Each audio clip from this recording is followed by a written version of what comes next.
সোনার বাবা, একটু খাইয়ে দেখো দিন মোমো কিরম হয়েছে। কি গন্ধরাজ লেবু দিয়ে বানাইছো নাকি? বাড়ি সুন্দর গ্রান করছে তো। হয়, গন্ধরাজ লেবু দিয়েই তো বানাইছি।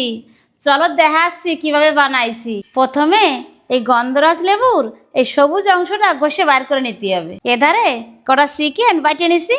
এবার এর মধ্যেই কুচনো পেঁয়াজ, লেবুর রস, গাজর কুচি, আদা কুচি, রসুন কুচি, লঙ্কা কুচি, একটু সাদা তেল আর ওই লেবুর ওই সবুজ অংশ কুচাই তুইছে ওইটা দিয়ে ভালো করে মাহাইয়ে খানিক সময় ধুয়ে দেবো। একটু নুনও দিতে হবে।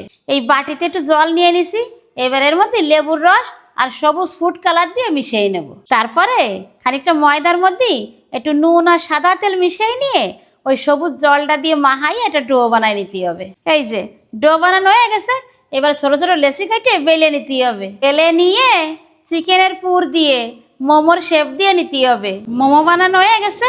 এইবার এই ছিদ্র থালায় একটু তেল বিরাস করিয়ে মোমো কটা সাজাইয়ে বাপায় নেব। এই দেহ গন্ধরাজ মোমো হয়ে গেছে, এবার নামায় নেব। এইরকমভাবে খুব সহজে গন্ধরাজ মোমো বানাই খাইয়ে দেখো আর আমারে কমেন্টে কবা যে কীরকম হয়েছে।